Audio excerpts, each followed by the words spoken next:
Good evening everyone. Bit of a different setup if you've been with us the last couple of months. We're doing bank holiday weekend, bit of time working from home. So you give bear with me 2 seconds. We've got Sam joining us by the power of remote calls. He's going to be joining us from the Lake District, I think, this evening. So let me just check his settings one moment. Bring him in. Okie doke. So we should now, by the power of modern technology, have Sam in the building. There you are, Sam. How are we doing? Right. I can't hear you. Hello. That's fine. That's fine. Let's see what's going on here. I couldn't hear you for quite a while. Power of modern technology. Hear you now. Power of modern technology. There we go. Let's have a look. Can we do it this way? It was all working so well.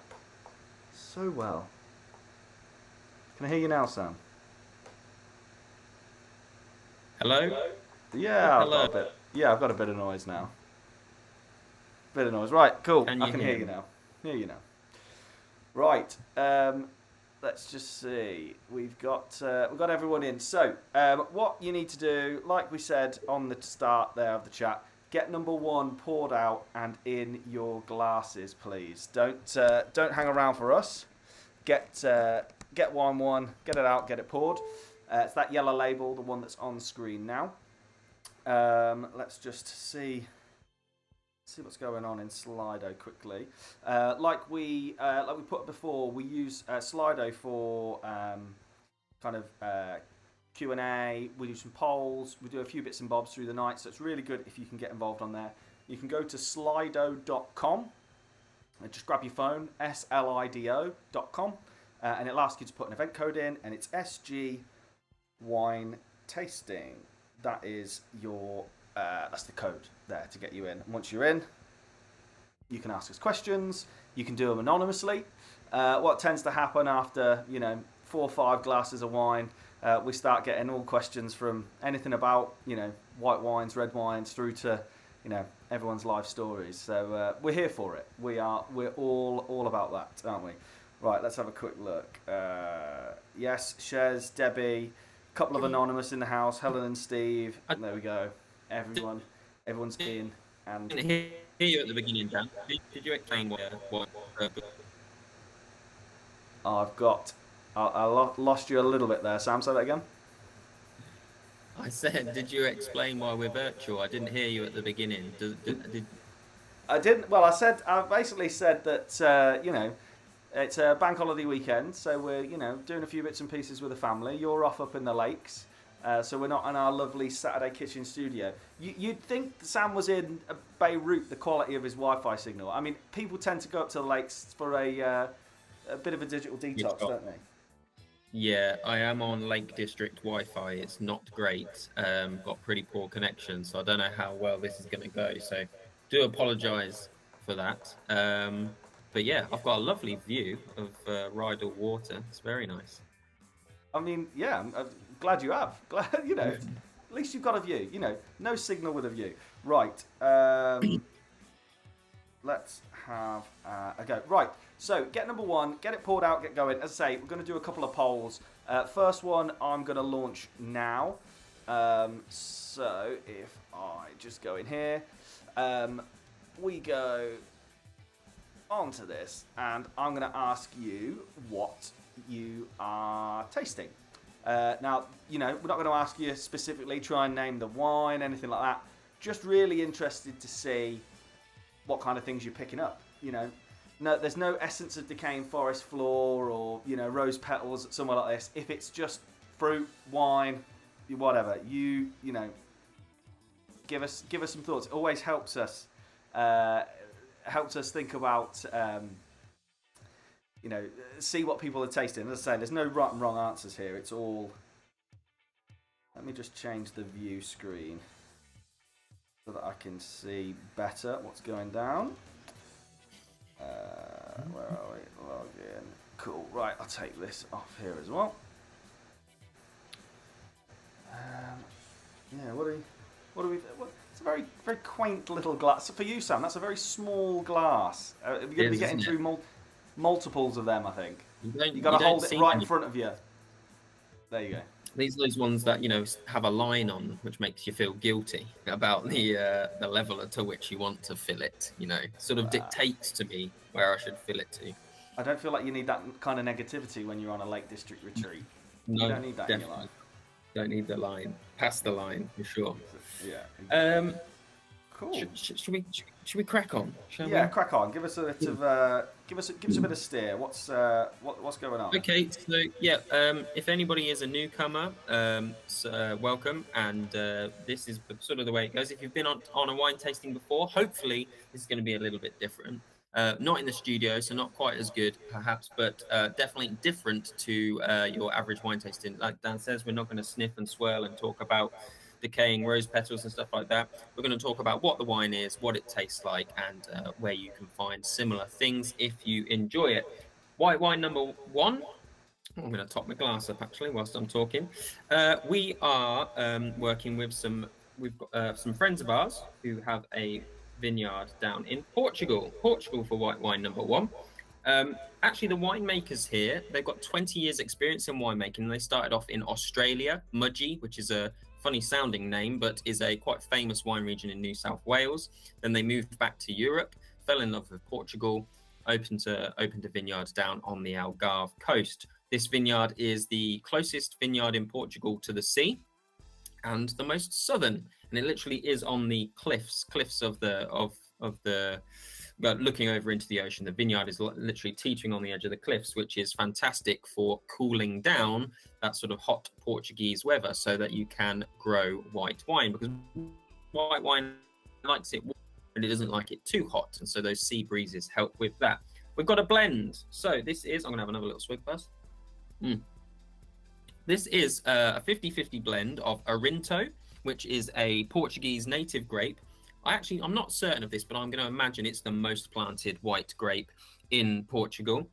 It has a different name up in the north where they grow Vinha Verde. If you've tried Vinha Verde, then that is also a blend of lots of different grapes, but one of them is Arinto, but they call it Loureiro. So it's quite an unusual, difficult one to spell. There's lots of O's, lots of R's, and lots of A's in all sorts of places, but Loureiro. So that comes to make up Vinha Verde, but we're down in the south, as I said, and they call it Arinto. Arinto Tinto, which is the red Arinto, is actually Tempranillo. They are the same, but the white doesn't have a Spanish equivalent in the same way. But Arinto Tinto, if you see that on Portuguese wine, that is actually Tempranillo from Spain, the grape that goes into making Rioja. So we're getting a lot of votes in here, Sam, for apple, pear. I'm not sure if you can see the votes. I just want to check. Flinty. No, Flinty's had a couple of appearances. Flinty, nice. Melon, lemongrass, and then, you know, fresh, bit of bitter, acid, those kind of vibes coming in. Excellent. Yeah. So you got Arinto and you got Sauvignon Blanc. Arinto's signature sort of flavor is those citrusy flavors like a lemon or lime, and then Sauvignon Blanc, you've got all of these other fruit flavors that you guys have described. Sauvignon, super fruity grape variety, that's why we love it. And yeah, these blend together really well. Flinty is really interesting. So flinty or mineral, sometimes metallic, or sometimes even described as salty, is actually a flavor that crops up quite often in seaside wines that are grown by the sea. Because if you think that there's quite high salt content naturally in the soils and the other plants, as well as in the air around those environments. And so, yeah, you tend to get that more minerally, metally, stony sorts of flavors from wines by the sea. So interesting that some of you guys picked that. Half Arinto, half Sauvignon Blanc. High acid here, so it is warm, and that makes the wine nice and fruity. But those sea breezes, we're talking Atlantic Ocean, aren't we? It's pretty nippy when that blows up. Some of the worst storms and that come off of the Atlantic, so it does keep things actually on the scale pretty cool, and that's what Arinto and Sauvignon Blanc need. They need cool climate. Why? Because we want to maintain acidity. If you've been here before, you'll have heard me talk about it endlessly. But acidity is what makes wine refreshing. It's that lip-smacking feeling that makes you want to come back and have more, and it's acidity that does that. And Arinto and Sauvignon have that in spades, and so you need to keep it cool in order to maintain that. What do we think? What do we think, Dan?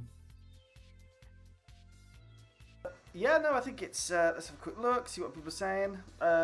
Nothing. Oh, the comments were all good. No one's jumped in the chat. You can use the YouTube chat as well if you do want to message us this evening. As I say, the Slido chat is the quickest way to do it. Slido.com and enter event code SG Wine Tasting. You can use the Q&A. Let us know. Not a bank holiday in Scotland, says Chris. No, but you got one at the start of the month, I think, if I'm correct. Chris and Michelle, there's a weird, like, start of August, 3rd of August, it always crops up in Google Calendar as a bank holiday, but then when you read it, it says Scotland. So, we all share the same banks, don't we? Why not? Yeah, come on. One and the same, surely. Lovely and refreshing, says Jenny, Tom, Kiner, and Best the dog. Lovely and refreshing, yes. Excellent. It is. I mean, and to be fair, I'm not a very high acid white wine fan. So I would definitely be in the camp of probably a little bit too acidic for me. Enjoying this one crisp and refreshing, says Roger as well. So there we go. Don't enjoy the high acids, Dan. Our top tip for that is, if you find a wine to be a little bit too abrasive and acidic, then get it in the fridge for a bit longer, or in the freezer even, just to give it a real solid chill. That just takes the edge off acidity if you're not enjoying it. So that's a little tip there.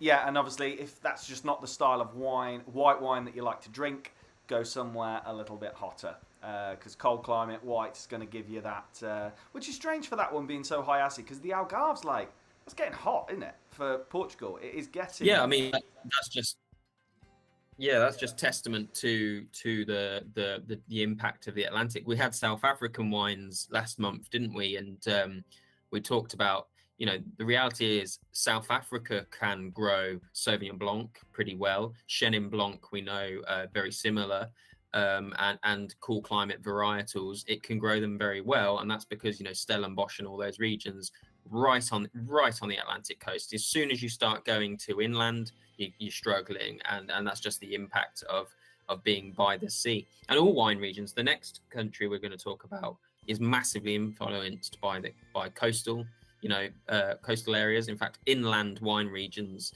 the weather stays very stable and the climate stays very stable, but ones on the coastline are massively impacted by it. It has a huge effect on what they can grow and what the grapes will taste like.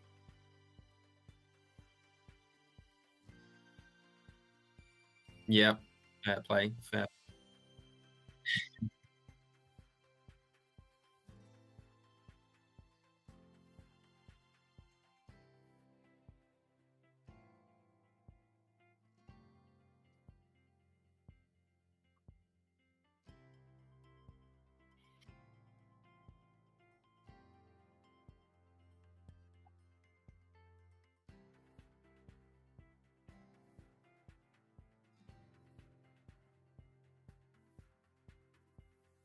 I've just realised I've been on mute there. Sorry about that. Isn't that the phrase of the 2020s, isn't it? You're on mute. Do you know what I mean? I can't believe we used to do this all the time. We used to do this a lot, and I'm now getting a flurry of messages saying, we can't hear you, we can't hear you. You can hear me now. Right, so I'm just so out of practice with this. I need to be back in the studio. Just launched a poll asking you what kind of white wine you generally go for. While you answer that, just get number 1 finished, get 2 poured out, and whack it into your glasses. Roger, I'm on mute. Yeah, should be fixed now. We're all good. We're good. Right, so yeah, let's see. Obviously, straight up, Sauvignon Blanc's come in, a couple of votes. We knew that was going to be in there. Why are we a nation of Sauvy B lovers, Sam? What's the crack? Good question. Good question. Well, it used to be for a very long time that we liked a sweeter style of grape. So that's when we had our German Rieslings and stuff like that on the supermarket's shelves and our Black Towers and that sort of thing. We had an appetite for sugar. We sort of grew out of that, really. We matured a bit. And now acidity and refreshingness is what we tend to look from any alcoholic beverage, really. I mean, look at the rise of gin and gin and tonics. Gin and tonic is another high acid drink. It's got sugar, sure. Tonic water is actually really high in sugar, but it's got acidity and bitterness, and it's that balance that we love. And when you get the balance between sugar and acidity right, it's refreshing and lip smacking and makes you feel quenched, but the sugar makes you want more of it and makes it enjoyable and tasty. So yeah, we've moved into that. Generally, as a nation, that's become our palate. We like those sort of quenching drinks, and Sauvignon Blanc is a fantastic example of it. It's actually really versatile. We call it a cool climate varietal, but it really can tolerate fairly warm. And it's really, really different as well from climate to climate, which is really important to bear in mind. We've not got any 100% Sauvignon Blanc tonight, but if you're sat at home thinking, I only love New Zealand Sauvignon Blanc, it's obviously the most common one, or I only love Chilean, or I only love French. Well, to be honest with you, Sauvignon Blanc, like almost any other grape, really, is so diverse that actually to only pick one country is to limit yourself to all sorts of enjoyable stuff. In fact, you could drink Sauvignon Blanc for the rest of your life and pick different regions and countries, and it could taste different every time. And so cooler climate Sauvignons from like northern France you are going to be quite steely and mineral and clean, not particularly fruity, just mostly acidic flavors, very clean and crisp. And as you move into warmer climates, like say Chile or something like that, you start to get the citrusy fruits coming through. As you move into the warmer areas, you've got New Zealand, probably one of the warmest places for Sauvignon Blanc. That's when you get those tropical fruits coming through. And that's what we tend to like. We like lots of fruit flavor, and we like the acidity. And that's a real balancing act, because fruit flavor comes from ripening and comes from warmth and the sun. So we need to be in a warmer area to get lots of that tropical fruit, but we've still got to maintain the acidity. And that's a really tricky game to play for a winemaker. We've got quite a few. I mean, you said that high acid is kind of our that's the trend right now. Got quite a few of those coming in the chat. Obviously, Sauvignon Blanc is the winner, but we've got Picpoul, Gewürztraminer, Albariños, Pinot Grigio. We've had a Malbec in there. Someone's drinking white Malbec. It exists. Yep. We've seen it. I haven't tried it myself, but.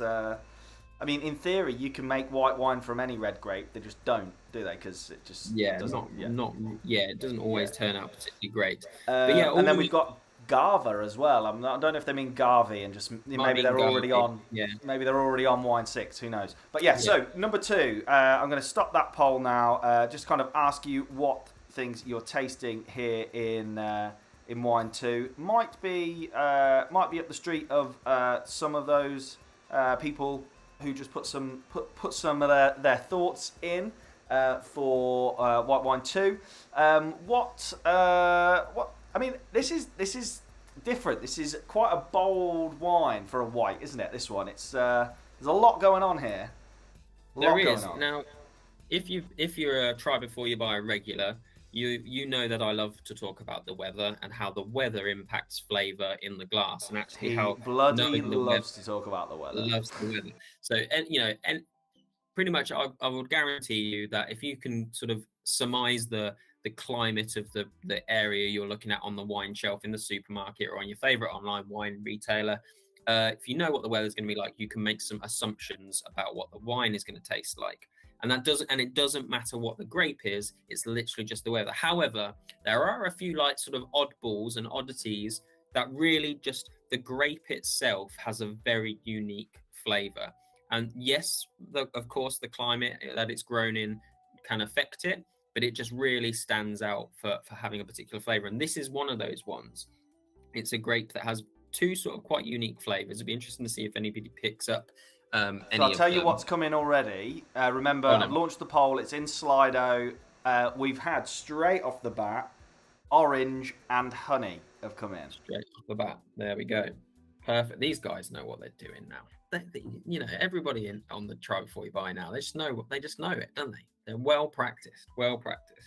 Absolutely. They are the two flavors that we associate with this grape. That doesn't mean you should be tasting them, or you have to taste them, or you can't taste anything else.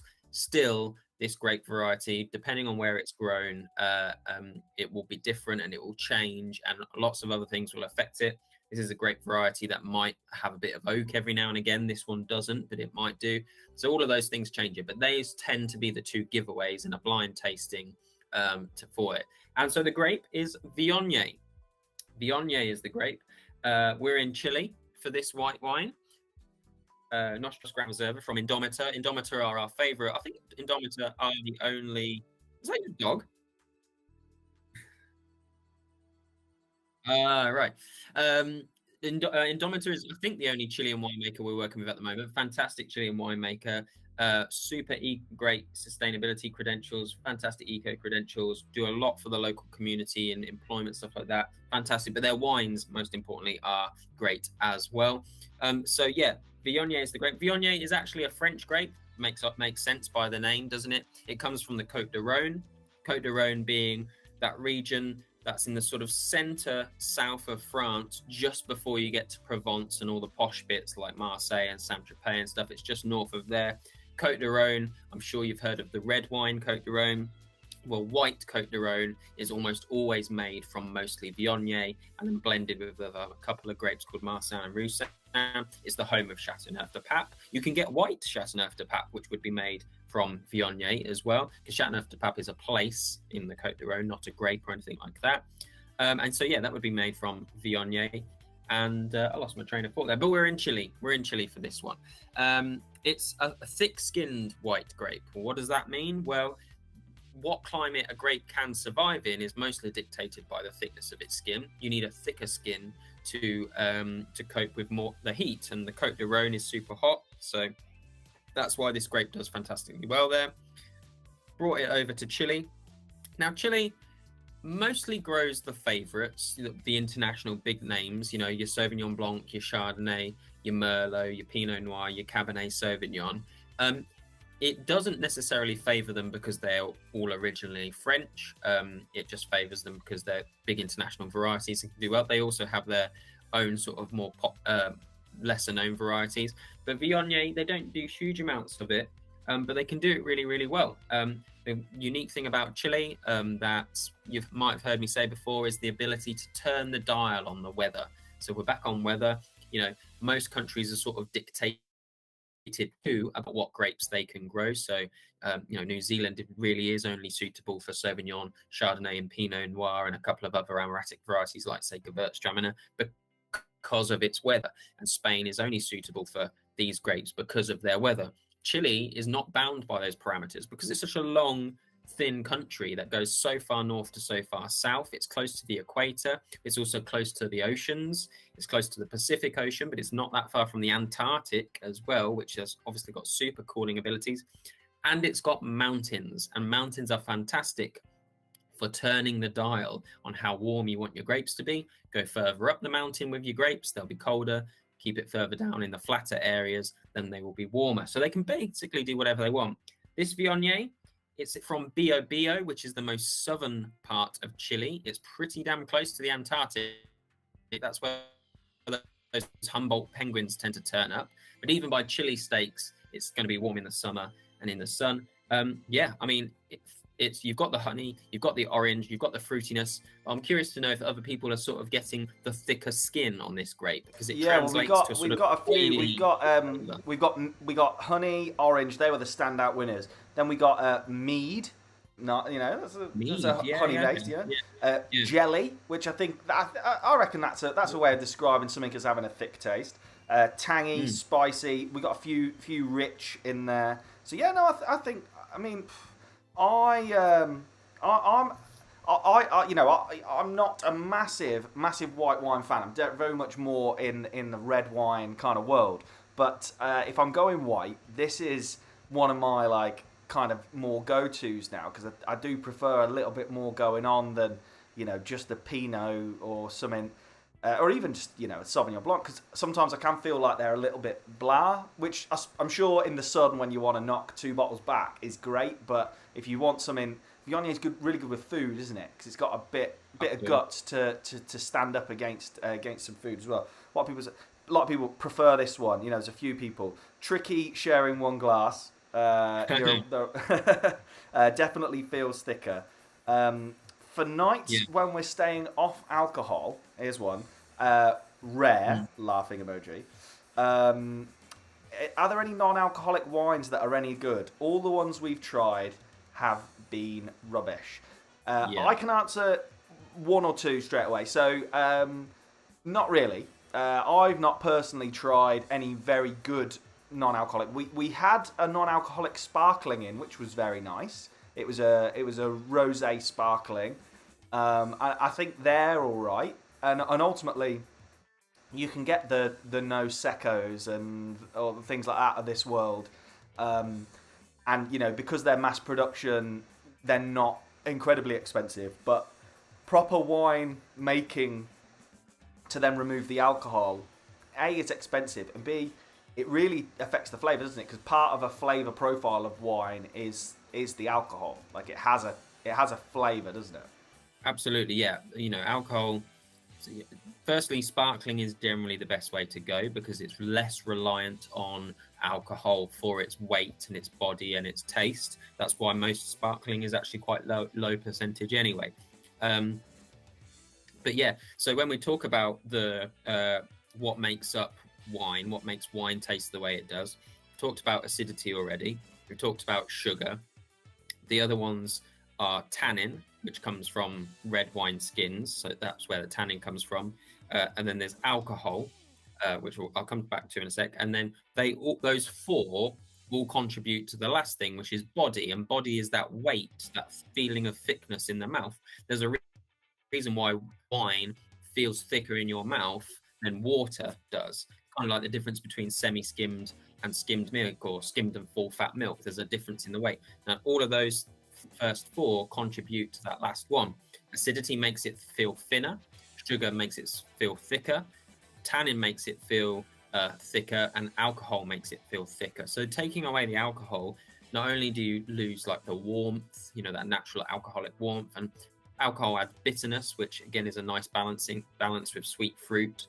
That's why big red wines that have got loads of rich sweet fruit don't taste sickly and horrible because of the bitter balance. So yeah, alcohol is super important. So as Dan says, to get it right is pretty tricky. I've just been sent a link by one of our viewers out there who said this got them through a pregnancy. And it's a company called Noughty, Noughty. So you can look them up on Google, Noughty, Noughty, Noughty AF. And they've got a range of alcohol-frees, and you can all jump on a Facebook post or whatever and hurl abuse at Siobhan, who sent this in, if you don't enjoy it. But she said it got her through a pregnancy. There's quite a few people in the chat saying they're intrigued by alcohol-free. And Heather's made a good point. She's like, she tried alcohol-free and felt like it gave her a worse hangover. I'm very much like that with alcohol-free beer. Like when you have like alcohol-free lager, you drink a few, especially if you get one that actually tastes like beer, you get this like really fake, false hangover from it. Like it's bizarre. I wonder if it's to do with some sort of like sugary additive or something like that. There's got to be something going on there. Roger on YouTube chat's just saying that a couple of months ago, Sam, you were trying some canned wines. Did any of those impress you? What canned wines were we trying? We had the stuff from Darius and Sipful coming in. We were trying those. They were more like kind of cocktail. Oh no, he did have some straight wines as well. Oh, I think I might. Yeah, they were nice, but they were cocktails. They were like sparkling wine blended with things. Canned wines, like you know, the canned Malbecs and stuff like that. They're okay. But they're not amazing. I think the industry is quite young, and what you tend to find is they're importing like a big, quite mass-produced tanked wine, to then get it into a can cheaply and efficiently. And I'm not saying that means the wine's bad, because lots of wine comes in tanks into this country and it's not bad wine, but it's not, they don't have the variety to choose from. There's Yeah, I not a think huge it's amount that, out isn't it? there. They don't have the stock like options. They can't just Yeah, go, oh, you know that wine that you put in bottles, we'd really want that for our cans. It doesn't quite work the same. Um, there's a struggle. we have tried another one as well, from the canned company, and it was like a Gruner, and it was fine. But I think one of the problems we've got right now is that the raw materials for cans It was are expensive, wasn't it? very, very expensive. So as a single unit, they end up costing about the same as a bottle. So there's a few kinks to be worked through, I think, before canned wine really comes into its own. Yeah, for sure. And on that naughty recommendation, I used to actually work with that brand at a previous company before Smash Grapes was a thing. We should have a look at finding them, Dan, because they were good. It might have even been me that passed it on to Siobhan, to be honest with you. Who knows? But they are. Yes. It is good. Okay. It is good. Well, We should have a look. yeah, we can have a word. We can have a word. We do get asked about alcohol free. Today in the chat, I got a message from someone who said they didn't want anything. They wanted alcohol free, but they'd go with something low. So I'm assuming it was they just didn't want. They just weren't feeling hardcore. Right, get number 2 finished, drunk, get your glass clear, and you're going on to number 3. So wine 3, yellow label again. Get it poured, and you will notice, of course, it is a rosé. But we've stopped putting rosé labels on because people were getting confused. So we're just sticking with the yellow 1, 2, 3s. So get that poured out. See what you're thinking of this little puppy. I really enjoy this one. This is, rosé every day. I mean, that's a saying that Siobhan, I know you're out there. You'll agree with. Big fan of the rosé. We had. Obviously, the last 12 months, we've had like an absolute favourite in the Romanian Pinot Grigio rosé. Unbelievable. The blend on that has changed. It's still really, really nice. We'll probably pop it in a couple of weeks, probably, when we do another, when we do another tasting. I think you can drink rosé. Rosé is great for Christmas, isn't it? Especially for like buffets and things like that. Sure. We probably will pop that one in. But this little puppy has raised its head, and lovely wine. What are our thoughts? I'm going to ask you what you are tasting. Usual thing. Get yourself on Slido, slido.com. The event code is SG wine tasting. Let us know. Yeah, number 3. I'm just going to pour my one out. God, this one goes down what are we saying here, Sam? Oh, I just realised I polished off quite a quantity of that really quickly and forgot I was doing a tasting, and there was 3 more wines to go. But hey, we'll have some more. Why not? Okay, so rosé. Yeah. Well, I won't keep it a secret for long. It's from a region that we have been desperately trying to source for you guys for basically since the beginning, really, of Smash Grapes. It's something we wanted to have in store, but it was tricky because this region is particularly pricey. The land costs in this region just make wine expensive, labor and stuff like that also.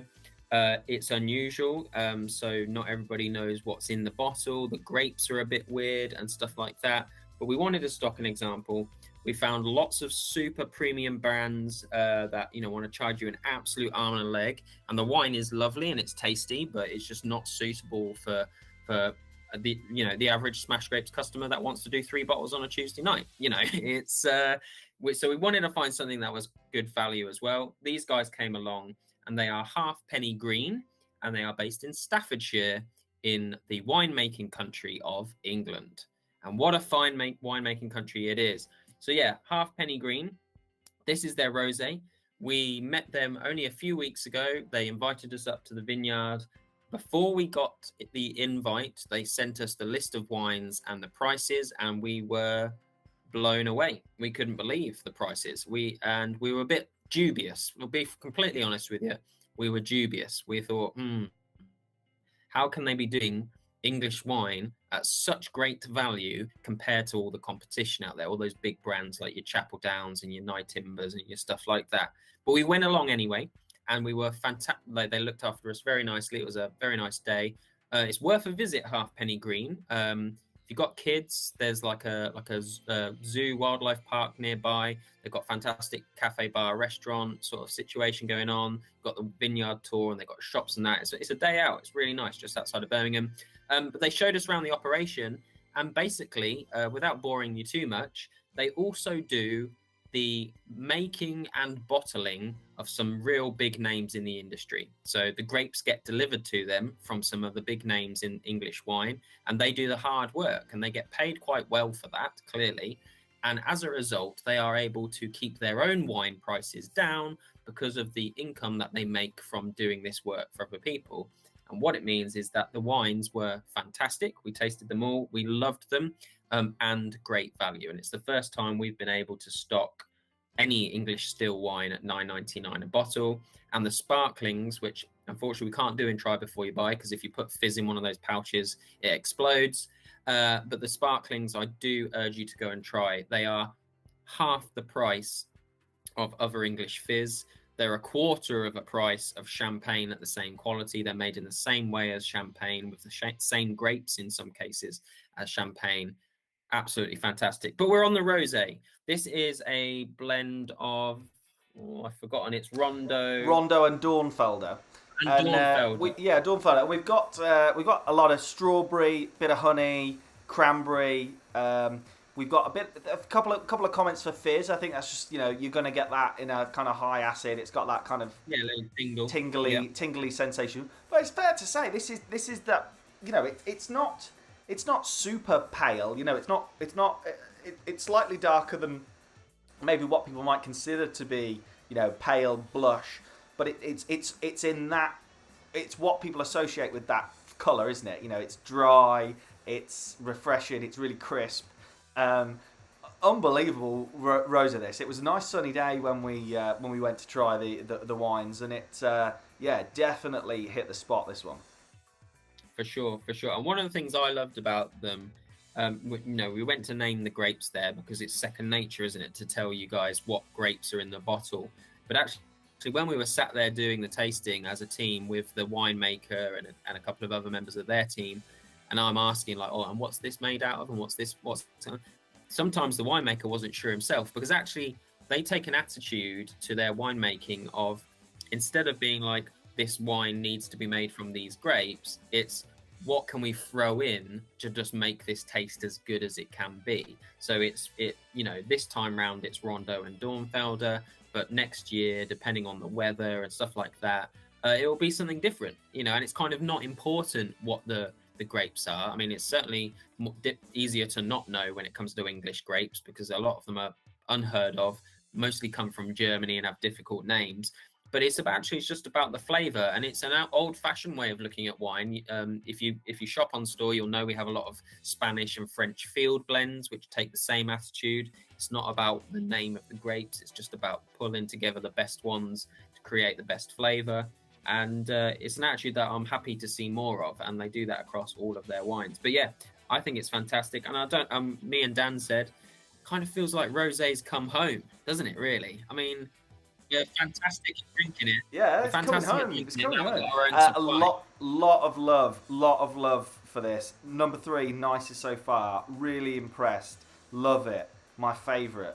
Like, I was really taken aback. This is a lovely rosé drop. Definitely good summer drink. This one. Yeah, do love it, and why not?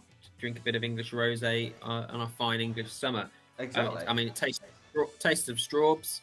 What better to have? Go and check out the fizz, guys, if you've enjoyed this, because that will absolutely blow your mind. It's fantastic. Yeah, we haven't put any of the white wines in this tasting. I mean, no doubt, we'll look at it in some coming up. But if you genuinely are impressed with the wines, we've got an English wine kit, which is the wines from Halfpenny Green. Or grab some of the bottles. Say, like Sam said, the Fizz is great. The Brut Sparkling, it's really reasonably priced. It's not excessive at all. And if you fancy pushing the boat out, the classic Cuvée, which is it's vintage. You don't get that from even some of those big names. It's great. It is, I've converted some serious champagne drinkers recently onto that, and they want to drink English sparkling, but they don't want to pay what can be 50-ish quid a bottle for some of the ones that have got branded Hunter's Wellies when you turn up and they drive you around in a brand new Land Rover Discovery that's immaculate, and those kind of things. Yeah, I think it's worth mentioning. We compare it to other English wine brands, but also if you compare it to Champagne, who incidentally are buying up land in southern England like there's no tomorrow, because they realize that it's going to be perfect conditions because of global warming to grow sparkling wine, and it's getting more and more difficult to grow sparkling wine and Champagne. But if we compare it to Champagne as well, it's made in the exact same way. It's got the same grapes in it for the classic Cuvée. It certainly does. If you was to go to Champagne, any of the major brands, or in fact even an unknown Champagne brand for a classic Cuvée, vintage year, reality is in a shop you're talking 100 quid plus. And we're around the £20 mark, aren't we, for the classic Cuvée? Yeah, I think it's like $22.99, something like that. I mean, so if you want to treat somebody to something special, I just don't know why you would waste your money on Champagne when we've got something like that going on. Yeah, because you think about your big label champagnes, even in Asda, if you buy 6 and get your 25% off, you're still paying upwards of £30 for a labelled champagne. Yeah, it might come in a nice yellow box, but that's just being lazy and not wrapping it or putting it in a bag. You know what I mean?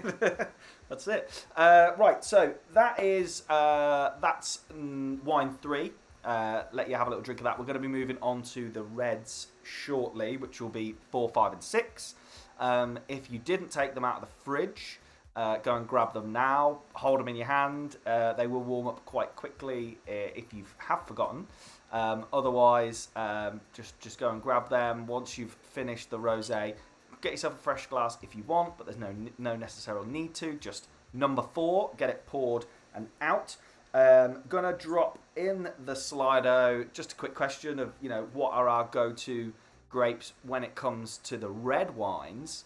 But before we kind of get onto that and we do too much, we had a bit of an announcement go out yesterday, didn't we, Sam? We've just launched product of the year. Product of the year. Now I know it's sunny outside. There's probably going to be another heat wave. But I'm going to talk about Christmas. I am going to talk about Christmas. I've said the C word. I have said the C word. We've been asked to do this for a while. We went away and looked at it. It's quite a complicated thing to come up with the packaging for. So it's the first year we've looked at it, but we are producing a Smashed Grapes Advent Calendar. So 24 pouches of wine. 24 pouches of wine to see you right up to Christmas Eve. That'll have you sleeping soundly, won't it, on Christmas Eve? A pouch a day. But yeah, so 24 wines. If you go for the mixed, it will be 24 different ones, but you can choose red or white, in which case you would get 12 and 2 pouches of each. We put them on pre-order because, we're only going to produce a limited amount of them just to see really what the appetite's like. But initial signs have been very positive. And if you want to have a little look, there it is in all its Smashed Grapes glory. Look at it, all Christmassy and whatnot. Festive, so festive. Is it getting you in the mood? But yes, they are available now. They are, a limited run. So once they're gone, they're gone. We probably won't be able to order any more. So if you are tempted to treat yourself or treat someone else, go on. There's a bit of a deal if you get them now on the pre-order. They were emailed out yesterday, or they are, if you go onto our website, on the homepage banner, I think now, Sam. They're on the homepage banner. They're also under the gifts menu. So if you go to wine gifts, they're at the bottom of there. Yeah.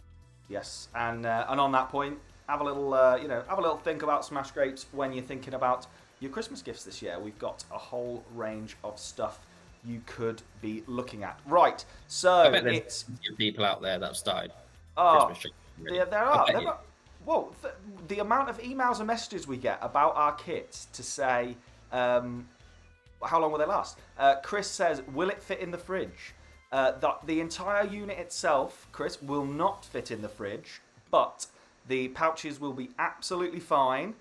You just need to chill them if you're drinking the whites before, chill them before you drink them. But the wines will be absolutely fine. As long as you don't sit them next to a log fire where they're going to get very hot, we'll be all good. We will be all good. It's a bit of a beast of a box, so no, it will not be fitting in a fridge. So red number 4. So green label this time. And it's wine 4. Get it poured. Get it in the glass. What are people saying? Let's have a quick look. The usuals: Syrah, Rioja, Malbecs. Kind of a pretty go-to options right now. When it comes to the reds, love a Malbec at the minute, don't we?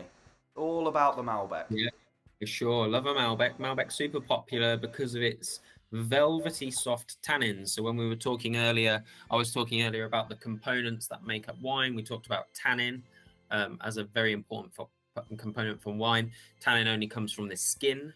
Well, it actually comes from the skin and the seeds, but the skin is the most relevant part. It's a chemical compound that is found in all skins. Actually, it's the skin of an apple has tannin in, or anything like that, and it adds a bitterness to a wine, a bitterness and a stringency. That we call it grip in the industry. It's the thing that feels like it's gripping hold of your gums. That sort of drying sensation. Malbec, as a wine that can grow in a warm country, has very, very thick skins. So it's great for getting big and ripe and juicy in the warm countries. But it just naturally has velvety soft tannins. So you get like the best of both worlds, where the tannin isn't too punchy. Shiraz actually, though, is a popular variety as well. Very high in tannin, a lot of astringency. So it is all down to taste. A little test you can do actually is when we do our wine training at wine school, you put a cold tea bag on your tongue. And the people that can hold it on their tongue for the longest are those who are more tolerant of tannin, because tea is packed full of tannin. And so it's generally those sorts of people that will like Shirazes and stuff like that. And those who are less tolerant of it will might like a Pinot Noir. Wine school, is that a bit like Clown College? Yeah. Yeah. I'm off to wine school. Yeah. Yeah, nice. They teach you a load of skill sets that are useless anywhere else in the world. Yeah, exactly right. So I've just get number 4. Start drinking it. See what you think. I've just launched the Slido poll to ask you what you are tasting. Straight in, someone's come in with blackcurrant. This is giving me serious Ribena vibes. Very cannot deny that one. Dry. We're getting in. Yeah, get some snacks on the go with now we're in red territory. Snacks are good. Cherry, yeah, a lot of those kind of red, a lot of red fruit getting involved here. Berries, that kind of vibe, which is all to be expected. So yeah, very, very good, good stuff there. Let's keep going then, Sam. What's occurring this time? So we've not moved far. We are staying at Halfpenny Vineyard, Halfpenny Green in Staffordshire. This is their red. The biggest challenge when it comes to English wine, again, we're going to talk about weather. Cool climates suitable for white grapes.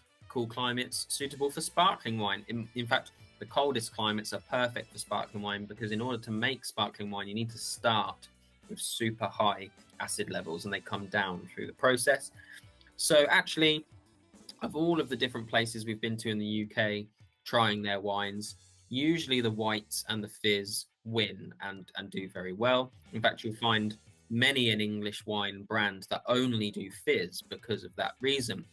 But it was the red that was always going to be a challenge for us.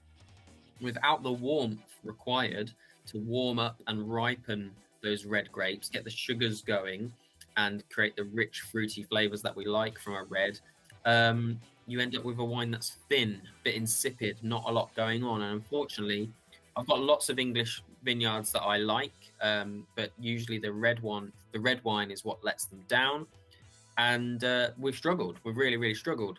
We tasted this, blown away. I mean, I genuinely am not sure how they do it. You know, it's Pinot Noir and Regent and Rondo, so 3 different grapes. Pinot Noir being the probably best cool climate red grape there is. So if you are a cool climate region, like say Germany, northern France, coldest parts of Chile, then Pinot Noir is the go-to grape. It has very, very, very thin skins, and so it can do very well and ripen up in those colder climates. It doesn't need tons of sunshine to penetrate the thick skins and ripen it up like your Shiraz or your Malbec.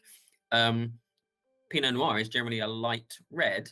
As a result, it's very low in tannins because of the thinness of the skins, and it makes light, easy drinking reds. But even then, it exists on a scale from light to a bit more than light. This is definitely a bit more than light. I mean, I actually genuinely put this in like Spanish Tempranillo territory. It's got big red fruits. It's super rich. It's a table wine. You know, you expect from England to get a red wine that realistically you'd still sip in the sun.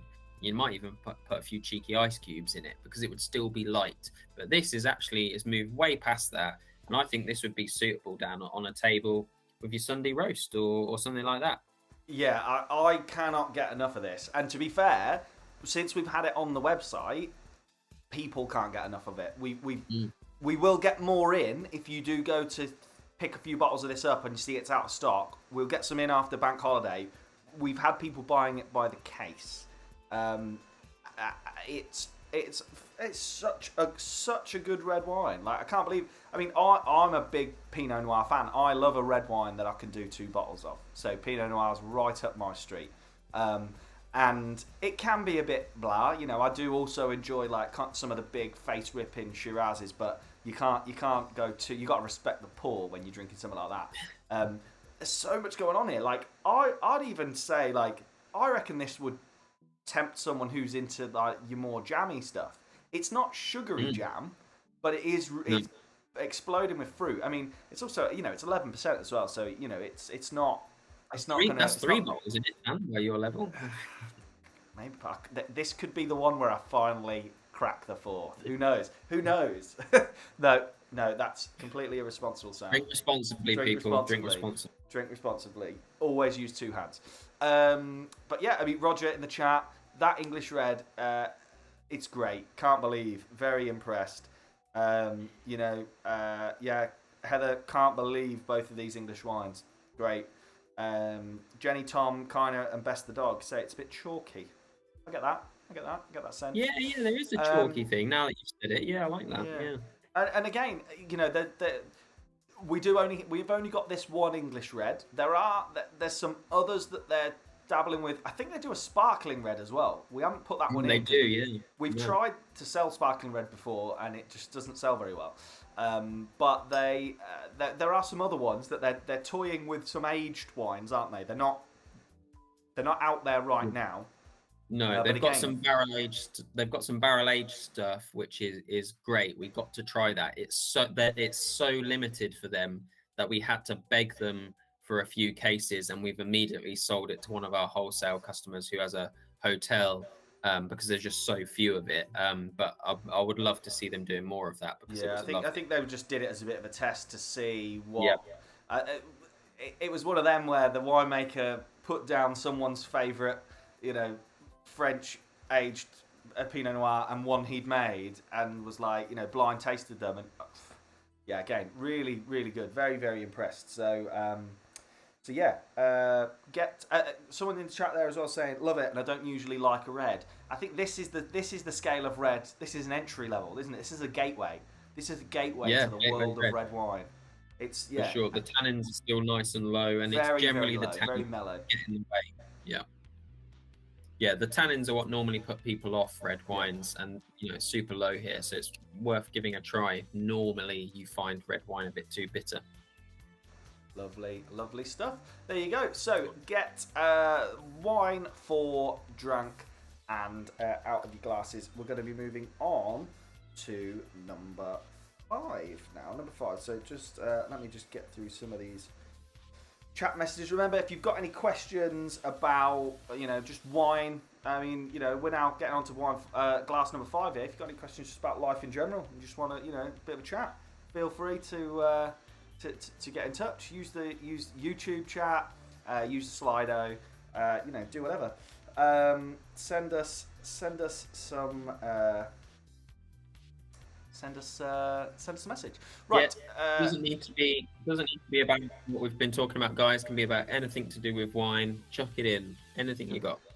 Getting dark now, Sam. It's getting dark there. You got a big light you can put on. Yeah, I can do. It's gone a bit misty as well. I should probably give that. I think it does it look like I'm in a fog. It does look like it's getting the mists are descending around the lakes. You might need to just go and pop a light on. Let me pop a light. Get a bit more light in there. Right. There we go. That'll do. Add that in. Be fine. Everyone's obviously logging on as well, sapping all the bandwidth. You've gone a bit pixely, but it'll be fine. We'll work through it. We'll get there. Right. So yeah, get number 5 poured out and in your glasses as well, please. I'm just going to reset this one and see what we're tasting this time round.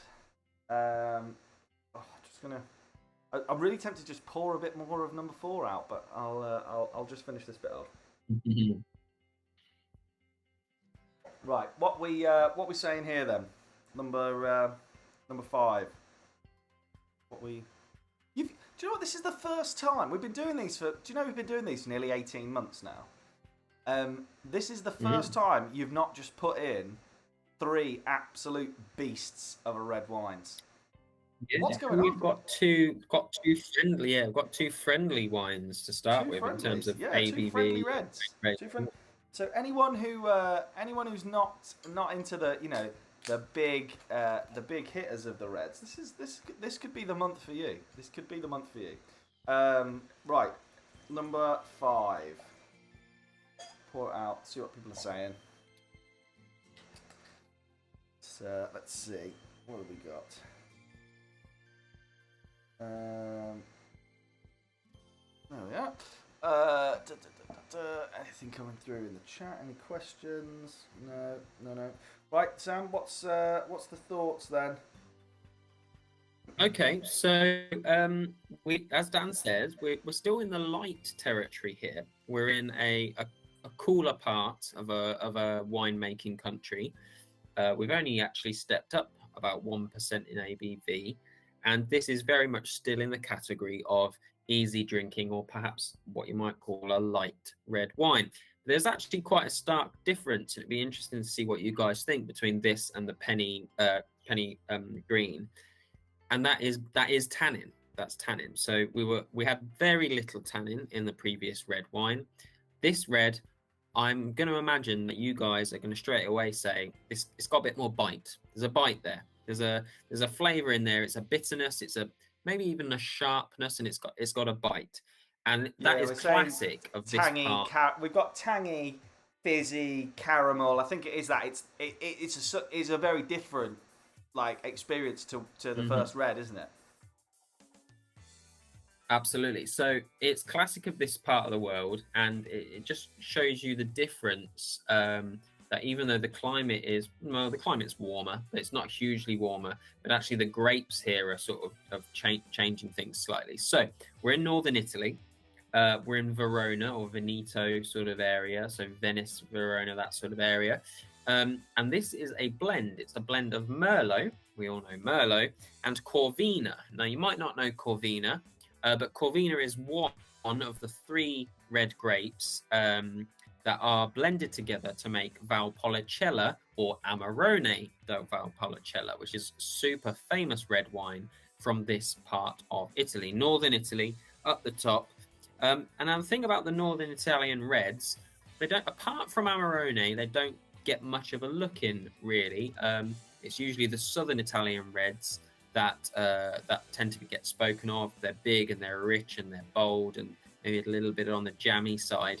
The northern Italian reds don't get spoken of a huge amount, apart from Amarone, and also Barolo. Barolo is a northern Italian red that people sort of know to be maybe a bit premium, a bit expensive, but not really sure what it is. Barolo is made from Nebbiolo, is the grape, and it's northern. It's a northern cool climate grape, similar to Pinot Noir. What's the Mafia red? What's the one that That's ale Barolo, drink? yeah, Is it Barolo? yeah, Oh, I Barolo. thought it was like further a proper southern one, but no, yeah, that's nice. No, well, I mean, obviously the mafia are from Sicily, so it doesn't really make much sense. I guess I'm thinking that's an Americanization of the American mafia. Mafia, That, yeah, yeah, movies, Hollywood. because yeah, proper Sicilian mafiosa or whatever would be drinking a nice Nero d'Avola or something like that, wouldn't they, from the home island? So yeah, the thing about the northern Italian red wines is they are light. They are sort of mostly red fruit flavors rather than dark fruit flavors. Not particularly jammy, but they are quite high in tannin. So, for example, Barolo or Nebbiolo is the grape, super high in tannin. Bloody hell, it will rip your face off. So, even though the ABV is quite low and it's not a big chunky red like a Shiraz, the tannins will turn your face inside out, and that's why most Barolos tend to spend quite a bit of time in an oak barrel to soothe them down, and because that's what oak aging does. A bit of time in an oak barrel smooths out the tannins. The same is true for Valpolicella with Corvina, the red grape that's in this wine. A bit of oak time tends to smooth it out. Or with the case of Amarone, they dry out the grapes to make raisins. Then they start the winemaking process. That's why Amarone is so jammy and rich, because they've reduced the water content in the wine and made it more sugary, essentially. So it's sweeter to balance out the tannins. However, messages in the chat, people say preferring the English but enjoying this. Here's one for you before you go into a bit more of the Italian red wine waffle. If you had to describe yourself as a wine, what wine would you be and why? I feel like Cilla Black. Yeah. Number one, if you had to describe yourself as a wine, what would you be and why? Oh my god, I don't think I can answer that after 4 large glasses of wine. I feel like that's the only time you can answer a question like that, surely. You'd be a Chardonnay. Some people either love it or hate it. Nice. That says a lot about your polarizing. Yeah, polarizing. I like that. Yeah, I think more polarizing than Chardonnay. Possibly. What would be Riesling? German Riesling. Something German. German Riesling. Yeah, exactly. Yeah. Christ, what a question. Yeah, German Riesling. What about you, Dan? I don't know. I'll probably be like a Malbec, easy going, dead smooth, just not too offensive. Smooth. Dead smooth, mate. Yeah, inoffensive in the right way. I don't know. Well, maybe Fair enough. Easy going. That's a hell of a question there from Callum. Like that. Keep them coming. Again, Thanks. so much. Well, I've just got another message saying you'd probably be something fruity. Yeah, probably would. Bit of fruit in there. Yeah, bit of fruit. Again, more comments. Not as good as the English wine. I mean, it's probably you have to do these wines in a certain order because of the way they physically will taste one after another. You've got to go up in body and all that kind of stuff. But it's always a challenge of making sure that we don't have like one absolute standard. Last month we had the Vino Veri, the Calasari summer wine, and it was wine one, wasn't it? And we couldn't stop talking about it the entire evening.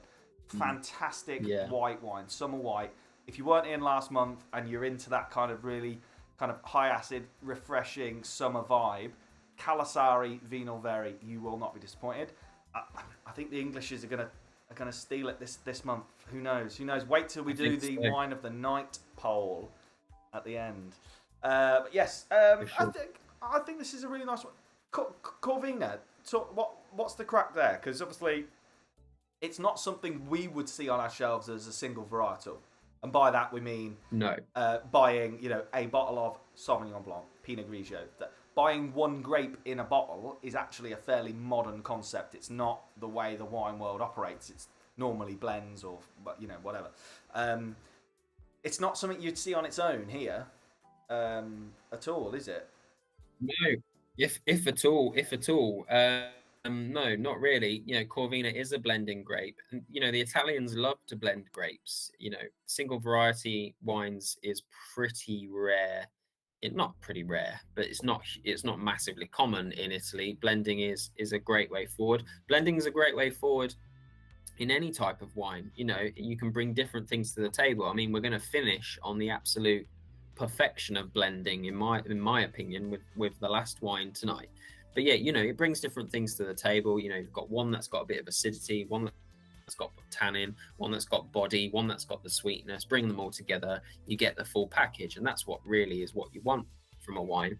I think with this one, the Beppe Morchetta, difference between it and the halfpenny, the tannins, when we're sat here drinking these wines, in succession with a few snacks, perhaps, think, a bit astringent, maybe a bit more bite, but with food, they're going to do you a world of good. So tannins really pair very well with food, especially meats, red meat in particular, and tannin go together really well. They make each other taste lovely. But yeah, tannin generally is helpful when it comes to food, especially big rich flavors. This for me, I mean, it's an Italian red wine. It's at the price it is and the way they've made it. They've clearly made it to be a table wine, something that you're going to crack open middle of the week with a lasagna, with a spag bowl, with a whatever, anything with a good tomato ragu. This is perfection for, and you do need tannin for that. The halfpenny is a fantastic wine, but I'm not sure it would stand up to like masses of flavor like tomato and basil and all that sort of stuff like that. So that's where we are in that sort of thing. So tannin on its own, certainly on its own, in fact, can be like, bloody hell, that's a bit much. But when it comes to food, it's fantastic. Yeah, someone in the chat there just talking about last month's wines as well. Someone just said we've already bought and drunk 6 bottles of Calasari after last month's tasting. We've done a lot of multi-bottle orders for that. If you've got a barbecue or something coming up, if the weather's starting to look good over the next couple of weeks, because it can do into mid-September, you've got people coming around. That's a white. I mean, that's a white wine to get in, and any of the reds tonight, I think, would be great at a gathering. Something about all of them. Yes, this one might not stack up if you're just really blown away by that English red, but it is a really nice wine. If you try it, save a bit in that pouch if you haven't already finished it off. I know if you're splitting some, John's already not most of it back. But yeah, no, it's. I mean, we've got a pair of these, haven't we? We've got the Rosso and we've got the white as well that we'll try in we'll do that in future. Yeah, just down the line. Lovely. I mean, the Italians, they know how to make wine, don't they? They do. If we get asked quite a lot, if you could only drink one type of wine, what would it be, and all that. And Italy wouldn't be a bad place to land, would it? If you had to only it certainly wouldn't drink one wine. I mean, why don't do that to yourself? Anyone who says, "Oh, I only drink this," you don't need those kind of people in your life. You don't need that negativity. Life's hard. But no, Italy's 2,000 or 3,000 styles of grape just in Italy, isn't it? Something like that, maybe more. Who knows? Yeah, absolutely. It's the toughest region to learn. It's the toughest region to learn because every village, not just every region or county or whatever they split the country up to, every village has its own bloody grape variety. It's mad. And, because of Italian food and their attitude towards cooking, the Italians have a very sort of like, this is the way it should be attitude to cooking. This goes with this and you don't deviate from that. And their wine is the same. And as a result, the wines just seem to be perfect for the food. It's almost like the wines somehow were designed for the food. So yeah, I think if you're looking for, if food and wine pairing scares you and you're like, oh shit, I'm not sure what I should be doing with this and this and this and this, look to the Italians, look at what they're doing with something similar, and you're always onto a winner for sure. Wise words there. If you want any more pearls of wisdom, throw your questions into the chat. We've got YouTube and Slido open. Let us know your thoughts. Number six. Now, this is so if, we've changed the format a little bit of the boxes. You'll see we've got a box version 2, which most of you will receive. A little bit more protection for the pouches. Wider neck holds them in. And in the spirit of refreshing things, this is a wine that some of you may have had before, but it is a new blend. Sam, I'm right in that, aren't I? It is a new blend. Obviously, if you've seen your new booklets, you may have seen what this one is, and some of you will have recognised it. I know the Williams that are in, Chris and Roger are on the YouTube chat, definitely fans of this one originally. We've had a bit of a blend change here. So this is a new wine. Yep. So yeah. What's the score there? Why is that? Why does that happen in this kind of in the world of wine? So this comes back to I mean, almost by accident, really. I didn't plan it that way, but we were talking about it with the English and stuff. This comes back to this whole idea of should we sort of say that a wine is going to be this grape and that's what it's going to be and that's what we're going to stick to, or should we just make a wine each year that's the best tasting it can be? And we've talked about that with Halfpenny and about how actually the grapes aren't really that important. It's about how the blend turned out. Blends, as we said with the Beppe, super important for pulling together different aspects of different grapes to make a great tasting wine. So each grape brings something new to the party. So this wine used to be what we call a GSM in the game: Grenache, Shiraz, Mourvedre. The reason it sort of qualifies itself to be a acronym GSM is because it is the Côte de Rhône red blend. So in the Côte de Rhône, which we talked about earlier, central south of France, just before you get down to Provence. Just launched the poll to see what you're tasting in this one. So get number 6 poured out, have a little drink, see what you're tasting. Let us know in Slido, please. So all red wines in the Côte de Rhône are Grenache, Shiraz, and Mourvedre. In fact, it's law in the Côte de Rhône that a red wine needs to be at least 50% Grenache, and then Shiraz and Mourvedre for the other 50%, however you like. There are actually more than 3. There's a few others, but that generally is the trio that makes up all Côte de Rhône reds, including Châteauneuf du Pape is a area in Côte de Rhône which is made from Grenache, Shiraz, Mourvedre. So it's a Rhône blend. Grenache brings the fruit, Shiraz brings the spice, Mourvedre brings the body. Now, we're not in the Côte de Rhône for this wine, so why am I talking about it? Well, we're in Spain, actually. But it was, last year, a Côte de Rhône blend, Grenache, Syrah, Mourvedre. And we loved it. We absolutely loved it. And then they changed it. We don't know why. We don't get the details, but it will be something to do with the harvest. The Grenache, or in Spain they call it Ganacha, probably just didn't do as well. And they substituted the Ganacha element of this 3 blend for Bobal. Bobal? It's a Spanish grape that pretty much nobody's ever heard of. It's actually the second most planted red grape variety, in Spain after Tempranillo, which makes Rioja. Bobal, you can think of as like the Merlot of Spain, but with a bit more going on. Merlot on steroids. So it's the same in the sense that it's quite plummy, sort of purpley dark fruits, but and it's also quite medium body, medium acid, medium tannin, just like Merlot. If you've been on this before, you'll have heard me call Merlot medium Merlot because it sits in the middle for all of its taste elements. It just has a lot more going on. It's a bit more guts to it. It's also velvety smooth. The tannins, forget Malbec. Bobal is the king of the velvet. So they substituted out the Ganacha for we've got some good comments coming in here that cherry, fig, plum, tobacco, leather, earthy. I think it's got a lot going on, this wine. Chris, it's still great.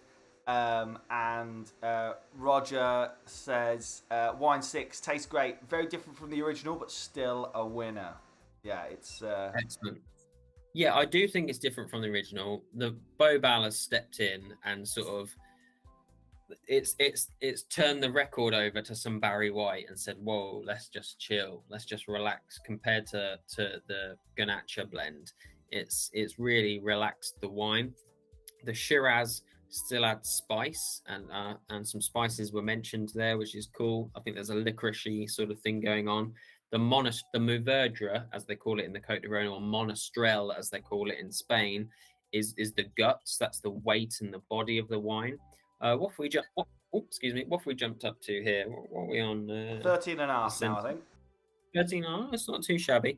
It adds weight to the wine. There's no doubt about it. It feels thicker and more robust than the other two wines.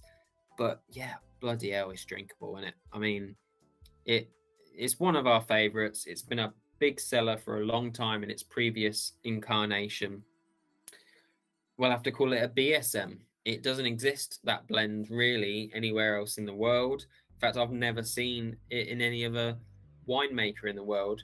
But I think it was a fantastic choice by the guys in Manchuela in Spain at La Tribuna to substitute in Bobal instead of Ganacha. And yeah, what a wine. Côte d'Or blends are uniquely brilliant. I actually often say to people, if you're in a restaurant and they've got a Côte d'Or red at any price point, have a crack at it, especially if it's a price point that's affordable, because there's just something brilliant about that trio of grapes for when you're out for dinner. It's more full-bodied than your lighter Pinot Noirs and stuff, but it's not Chris a beast. Has just jumped in the chat. He's concerned because unfortunately Michelle loves this one, so he's going to have to share it now. It is different to that original one. I mean, it's still an unbelievable red wine. Like, I really, really enjoy it, but there's a bit of difference there. For sure. Yeah, can't get enough of this, I'm afraid. Can't get enough. But yeah, Côte d'Or blends, 100% fantastic reds. Go for them. There's a reason why Chateauneuf du Pape has a massive following, but you don't need to pay Chateauneuf du Pape prices, and that's the important thing here. It's just a small village in the middle of the Côte d'Or, which happens to be famous because a pope decided to live there for a bit instead of in the Vatican. That's literally the only reason why it's famous. You can get similar style wines elsewhere in the Côte d'Or in France and also in Spain. And then what we've got here is that, but with a twist of Spanish grape variety. And I think it's great. Cheryl's just said she's off to Italy. Off to Italy on Wednesday. Very, very lucky. Hope you're looking forward to that one. I've just launched the last poll then for the night in Slido. So go to slido.com. Event code SG Wine Tasting. If you haven't taken part in Slido this evening, do take part in the last poll. Wine of the night. Interested to hear people's thoughts. See what the vibes are. But yeah, see where we get to. See where you get to on it. Straight in, Red 4. We knew that was going to happen. We knew that was gonna win. As I say, it will most likely be out of stock pretty quickly. We've sold quite a few bottles of it today. Not to try before you buy us. But we will work to get some in stock as soon as possible after the bank holiday weekend. So that's why a nice little printed voucher. Keep hold of that. We'll make sure we email around once it's back in as well. The English wines have been incredibly popular. They really, really have. So we'll make sure you know those are in. So number 4, clear winner. Although we've had a couple of votes for 6. 2 and 3 on the whites as well. I think it was a good spread. Good spread this month, Sam. Good spread. I'm glad that you got a nice variety in the reds in the count. Oh, red 6 just pipped it. We do often save the best till last. It's a good wine. It is a very good wine. Is that it's the best, or is it because you had 5 glasses of wine before you got to it? Who knows? I I'm mean, I'm, I'm super happy that the English, people are enjoying the English wines because it's a tricky one, and people have asked for it and asked for it and asked for it, and we didn't want to put wines on the store that were £20 a bottle because they were from England, and I'm just glad that people are enjoying them as much as we did. yeah, absolutely, absolutely. It's yeah, you know, give them all a try. Like, go and give them a try because they're really good. They are really good. Like especially the fizz. Give it a go. If you're feeling a bit of fizz, it's worth just trying. Definitely worth just trying. Right. That's kind of us. Let me just see. One little note there. Oh, if you are going to put a bottle order in, Sam, I've just noticed our little version 2 of the checkout process is still live. So we probably need to shut that off, don't we, because of codes. Oh yeah, well Yes. we'll talk about that after, Dan. We'll work out what we're going to do there. Yeah. Yeah. If so, we've updated our cart process to offer you a few little extras as you go through the checkout process. But you'll notice that when you use your voucher code, sometimes it may not work. Send us a message on chat. We can sort something out for you. We're in the process of fixing it over the next couple of hours. We're on to the tech team as we speak. 6 glasses in. When you run a small business, there is no downtime. It's all about keeping it going, and yeah, you'll see now various tiers as you spend. You get a little voucher. Obviously, you get your free shipping, as you know, and I can earn yourself a free tasting kit now. Have we gone soft? Have we gone soft towards Christmas? Must be all. Who knows? But yes. So yeah, if you have any issues with your voucher code, jump in the chat. We can sort it out for you. But we'll work to get that fixed in the next, very very quickly. We'll work to get it sorted. If you go to I have seen a couple of messages come in about codes, so if you've messaged, I will sort it. Don't worry. If you go to Try Before You Buy and click the watch link, the wines for tonight are linked through. Linked through there. But we'll send you out an email. You will receive an email in the next 30-ish minutes. Oh, look at that. He didn't tell me he'd already sorted it. He's already sorted it. Already sorted it. Like, someone's prepared. Yeah, you'll receive an email shortly that'll take you straight through to that collection. You'll see the 6 wines from tonight. All there, ready to go. But yeah, that's kind of us. Let me just see if there's any other questions that have come in. 1 and 3 on the Reds. English wines were really nice. Voted for number 6, but really liked number 4. Yeah, we knew it was going to be that way. Wine 2 and 6, but all enjoyable. Do you know what? We've converted quite a lot of people onto Viognier, I think, because it is something that I see on wine lists in restaurants quite a lot. But I never noticed it, never really paid it any attention before because I've never tried it.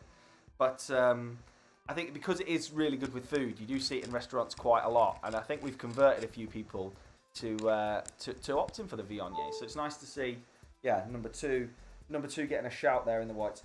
Do we deliver to Germany? Unfortunately, Jenny, Tom, Kaina, and Bess the dog, we can only deliver to the UK right now.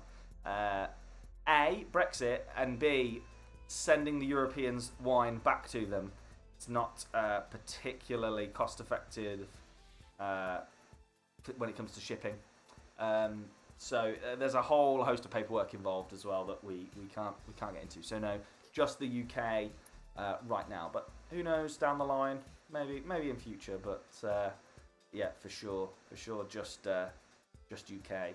A bit of debate in the YouTube chat going on. Both the English were excellent, but La Tribuna always. Yeah, it's a winner in my eyes. Very much a winner. Right, well that's us then. 9 o'clock. Hope you've enjoyed your evening. Flown through tonight. Hope you've enjoyed your evening. We're back again end of September. We've got quite a few of you out there now doing this on subscription, so that's great to see. See you again next month. If you had a good one, we will be back in the studio next month. So let him have his little have an excursion, get out of his drives, and back in the studio next month. So expect a bit of the more of a usual try before you buy. So do come and see us again. We'll send you a note if you fancy subscribing and getting this every month. If you can't do it on the the Friday night, but you plan to do it that weekend, you can still subscribe, get the box, and watch this link back. Take a look at the advent calendars. As I say, if you're interested in one, get one sooner rather than later because stock is limited. I don't think Dan. Yeah, I don't think we said you pre-order now, but we're not going to send them out until later. Yeah. You'll get them in November, ready for the start of Advent. It's amazing how early these things have to go out in the world on the internet when you're dealing with the people at Google and saying, oh, when should we put this out? They wanted it to go out in August, but it just felt early August. It felt wrong. We were going to wait till September, but we were wrong. We were wrong. People are prepared with these things. People are very, very prepared. But yeah, other than that, we will leave you to the rest of your evening. Feel free to finish off your wines. As I say, keep an eye on the website. As everything comes back into stock, it will all be on there. Any problems or just any questions, or you want some recommendations, your voucher is valid across the entire site, not just the wines from tonight. You can send us a little message in the chat, and we'll always happy to offer some recommendations or answer questions. But yeah, other than that, have a good one. Have a lovely bank holiday. And we'll see you guys next month for our Try Before You Buy. I think it's like the 29th-ish. Oh, look at him. Sounds good. Rubbing it in there. Rubbing it in with his half penny green, penny red.